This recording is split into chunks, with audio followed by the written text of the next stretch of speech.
Here's something I've discovered that still amazes me every single time. The very instant you release your desperate grip on what you're wanting, that's precisely when it begins flowing toward you. I mean, truly flowing. Whether we're discussing the people we love, the doors we want opened, the achievements we're reaching for, or simply the quietness of heart we long for, there's this peculiar pattern at work.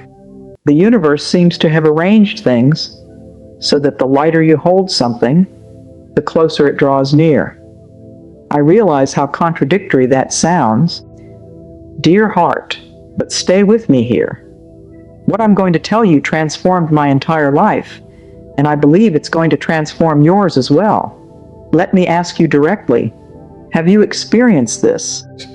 When you're fixated on hearing from someone, glancing at your phone constantly every half minute or so, that person vanishes into silence. Then the second you authentically release them and quit looking, suddenly there's their message. Or consider searching for work. You submit application after application, compulsively reopening your inbox, and receive nothing but silence. Finally, you accept a different position and genuinely stop worrying about it, and immediately 3 different companies reach out requesting interviews. This isn't random chance working in your life. This is reality demonstrating one of its deepest principles. And tragically, most people walk through their entire lives without grasping it. Here's what happens underneath all this. Your desperate clinging actually creates distance. Consider the quality of desperation itself. It carries a certain weight, doesn't it? Something heavy and demanding and utterly draining. Others pick up on that frequency. Possibilities sense it too. Your own body registers it. That constriction across your chest, that low-grade panic running beneath your skin. You're actually broadcasting the signal of scarcity, of emptiness, of terror. And what does terror draw toward itself? More reasons for fear, more emptiness, more scarcity. Yet when you open your hands and release your grip, oh my dear, that's when transformation begins. Now, I'm not suggesting you become passive or indifferent toward everything. I'm describing something different entirely, loosening that strangling hold you have on how things must unfold. I'm talking about treasuring yourself enough to understand that regardless of whether this particular thing works out, you're going to be completely all right. More than all right. You're going to be wonderful. I learned this through painful experience, believe me. I invested years pursuing approval, pursuing affection, pursuing achievement, convinced that if I simply worked harder, wanted it more intensely, pushed more forcefully, I'd finally obtain what I was after. And what actually happened? I exhausted myself completely. I became unrecognizable to myself. I was so consumed with pursuing that I forgot how to simply exist. I forgot how to breathe normally. I forgot that I was already complete, already sufficient, already valuable without any of those external additions. The shift came when I reached absolute bottom. I'd been pursuing one specific dream for such a long time, and it kept evaporating just as I thought I'd grasped it. One afternoon, I simply sat down and said aloud, "That's enough." Not from defeat, but from liberation. I chose to pour myself into loving who I already was, into being present where I actually stood, into enjoying my existence exactly as it appeared in that present moment. I quit monitoring whether that door would open. I quit forcing. I quit manipulating circumstances. I simply opened my hands. And would you believe that within just weeks, that exact thing I'd been chasing for years appeared? But here's the beautiful truth. By the time it arrived, I had been so changed that I no longer required it to feel whole. I still desired it, certainly, but I didn't need it. And that distinction changes absolutely everything. So let's examine why this pattern holds true. Understanding the mechanics makes application so much simpler. When you're operating from that desperate, grasping place, you're rooted in scarcity. Your entire being broadcasts, I lack this, I require this, I'm broken without this.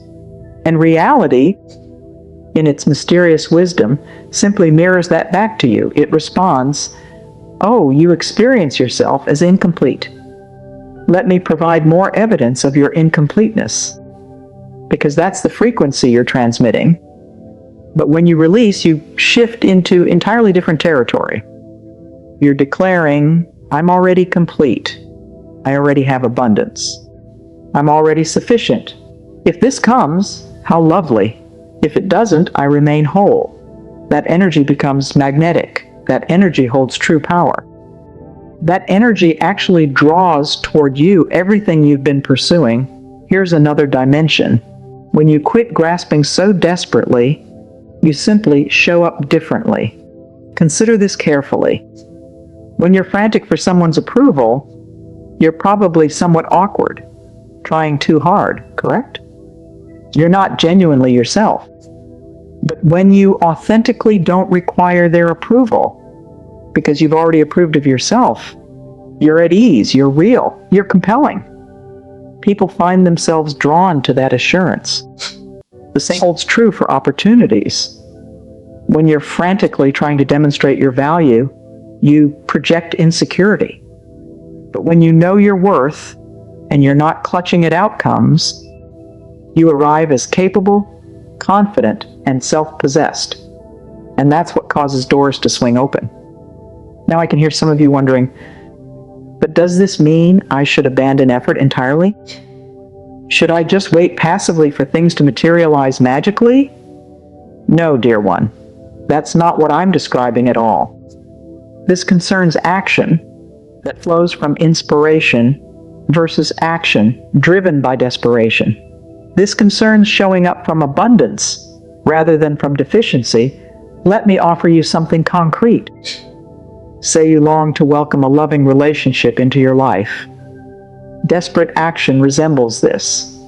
Endless hours on dating applications, accepting dates with people who don't genuinely interest you, constantly pressuring friends to introduce you to someone, monitoring your former partner's social presence, attempting to manufacture connections that aren't developing naturally. It's absolutely exhausting, and it springs from fear. Inspired action looks completely different. You decide you're already complete as you are. You focus on falling deeply in love with the life you're already living. You pursue what genuinely delights you. You become the kind of person you'd be honored to know. You respond authentically when opportunities present themselves, but you're not desperately hunting for them. You remain open, yet unattached. And from that place, the right person appears organically because you're radiating the frequency of love itself, not neediness. Do you see the distinction? One chases, the other attracts. One depletes, the other energizes. So how do you actually practice this? How do you release when everything inside you wants to grip tighter? Well, it begins with a choice. You must choose that your inner peace matters more than the outcome. You must choose that your worth isn't determined by whether this particular thing works out. You must choose that you're going to love yourself through this process, regardless of what unfolds.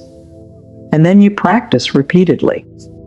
Every time you notice yourself sliding into that desperate energy, that checking, that obsessing, that forcing, you pause. You draw a deep breath. You place your hand over your heart and speak to yourself. I am already whole.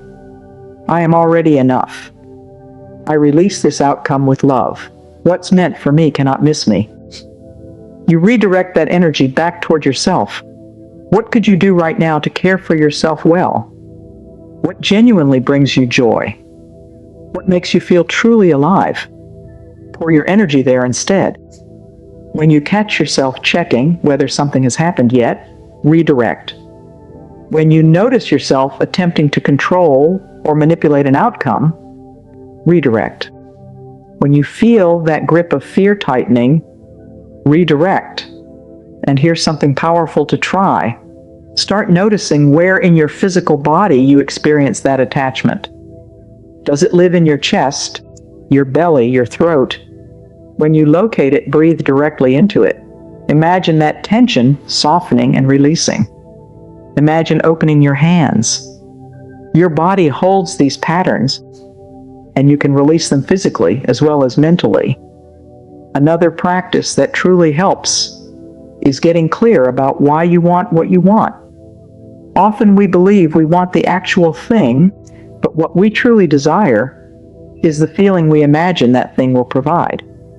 So if you want a relationship, perhaps what you truly want is feeling loved, seen, and cherished. Well, can you offer that to yourself right now? Can you love yourself, truly see yourself, cherish yourself? When you fill your own cup, you stop desperately looking to others to fill it for you.